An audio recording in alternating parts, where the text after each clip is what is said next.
تنہائی میں بڑبڑانا تو شاید میری عادت بن چکی تھی۔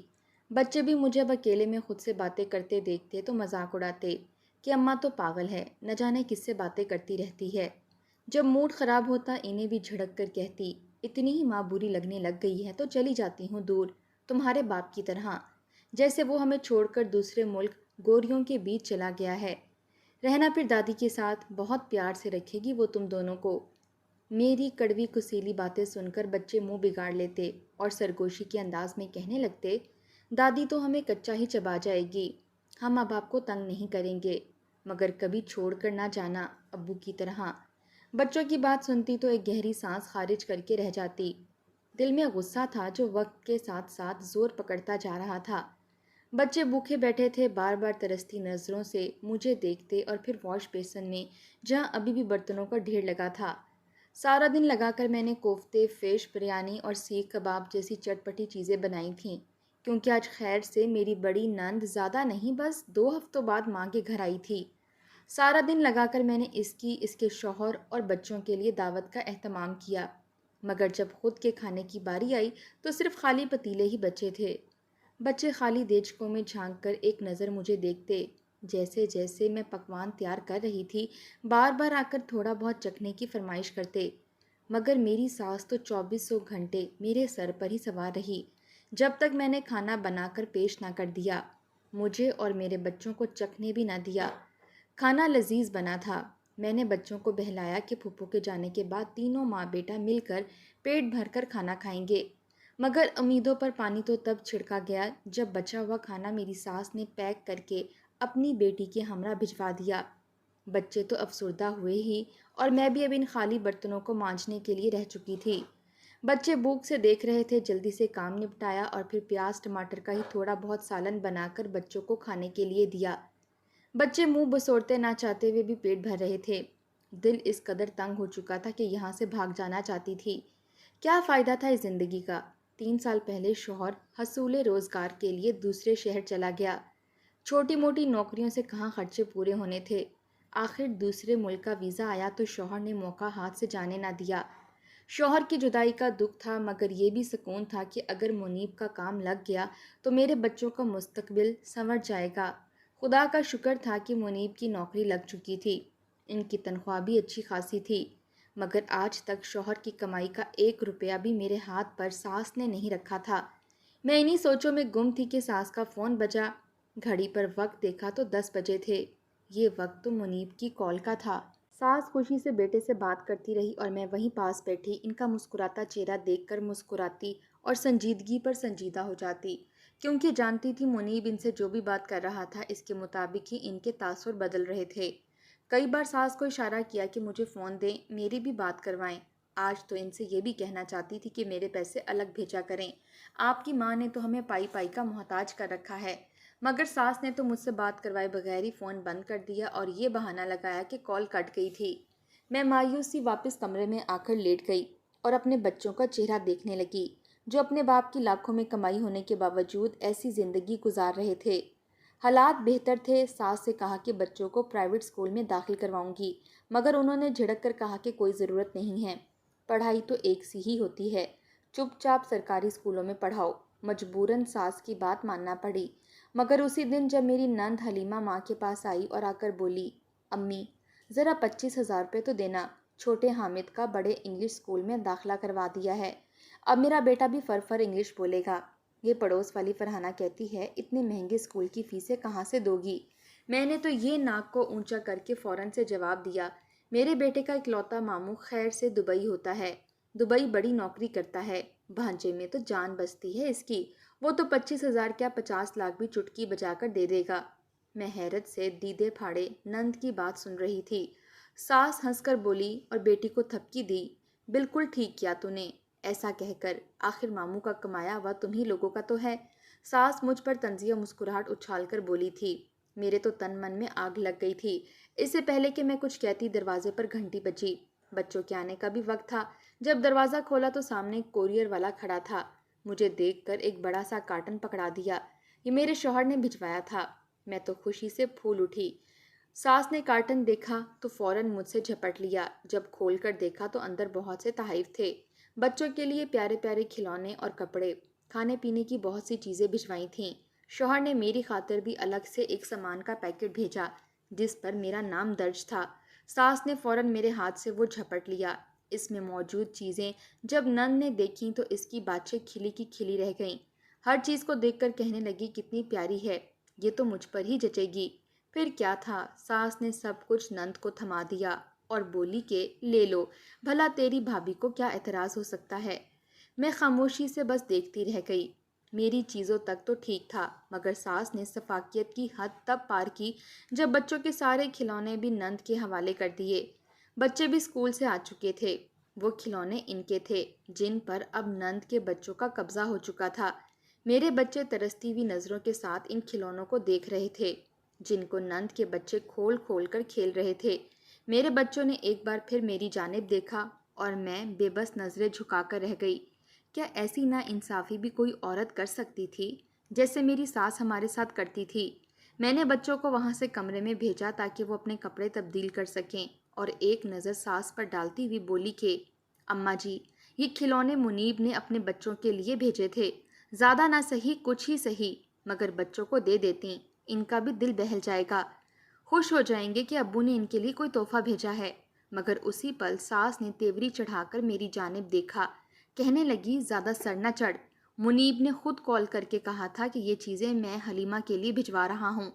ساس ابھی اتنی بات کر ہی رہی تھی کہ میری نند پھوٹ پھوٹ کر رونے لگی تھی۔ وہ سارے کھلونے اور چیزیں کارٹن میں دوبارہ پھینکتے ہوئے کہنے لگی کہ مجھ پر یہ چیزیں تو اب حرام ہو چکی ہیں۔ بھابھی نے تو میرے منہ پر ہی ٹکا سا جواب دے دیا ہے کہ یہ چیزیں اس کی اور اس کے بچوں کی ہیں اور میرا ان پر کوئی حق نہیں ہے۔ نہیں چاہیے مجھے بھابھی اور اس کے بچوں کی چیزیں، تم لوگ ہی رکھو۔ چلو بچوں واپس گھر چلتے ہیں۔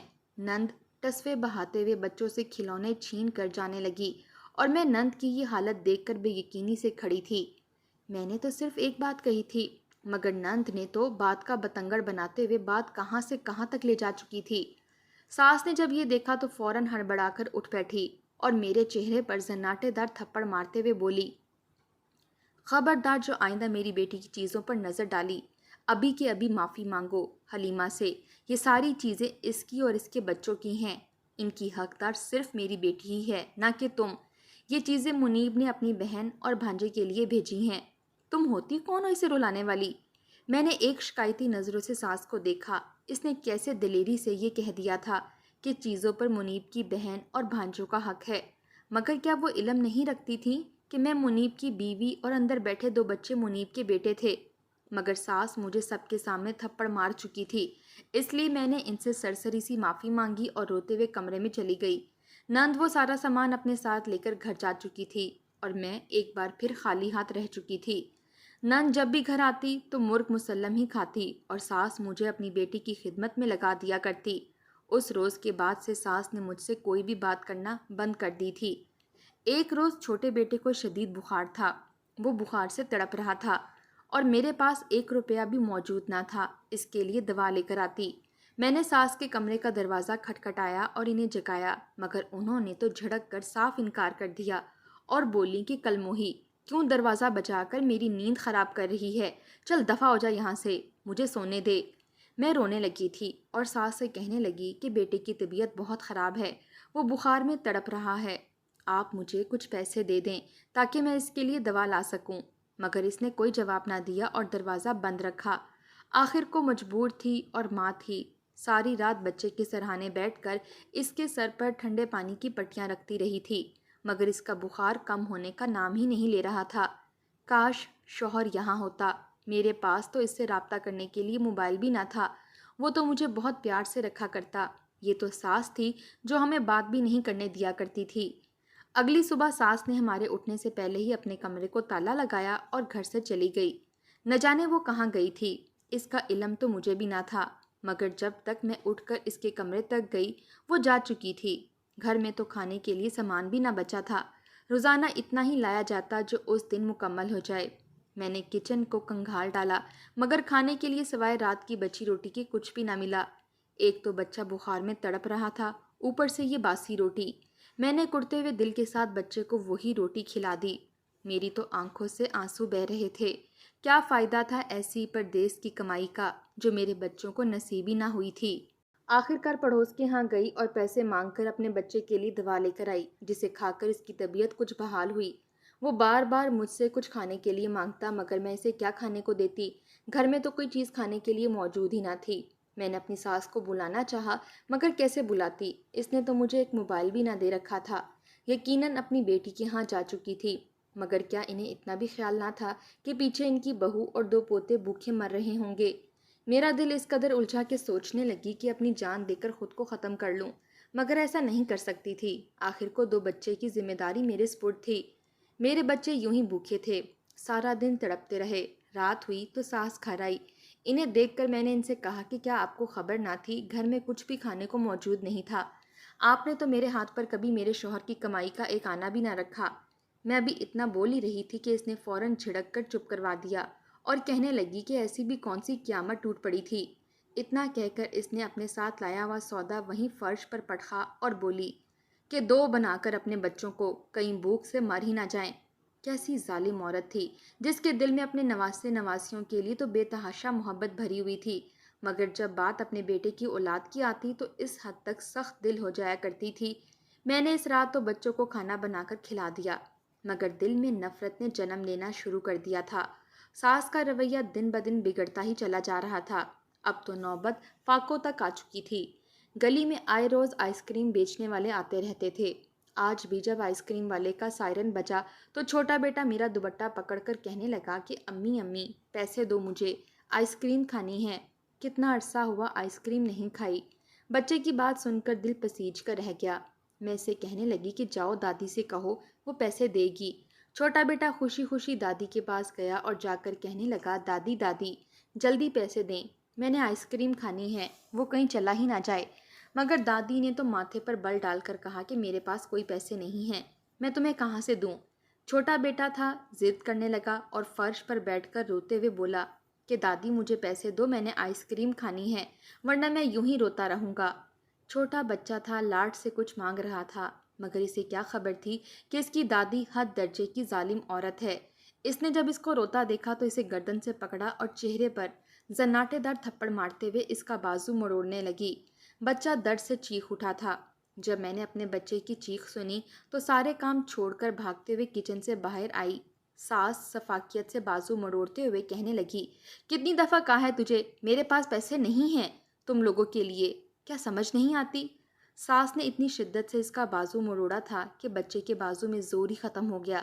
وہ کندھے سمیت یوں لٹکنے لگا گویا اس میں ہڈی موجود ہی نہ ہو۔ بچہ زمین پر گر کر تڑپنے لگا تھا۔ میں نے جب دیکھا تو بھاگ کر اس کے پاس گئی اور اسے گود میں اٹھا لیا۔ ساس کو خونخوار نظروں سے دیکھنے لگی اور غصے سے بولی کیسی عورت ہیں آپ؟ کیا ذرا بھی ترس نہ آیا اس معصوم بچے پر؟ اس نے کون سا آپ سے آپ کی جائیداد مانگ لی تھی؟ 20-50 روپے ہی تو مانگے تھے آئس کریم کے لیے اور آپ نے اس کا بازو ہی توڑ ڈالا۔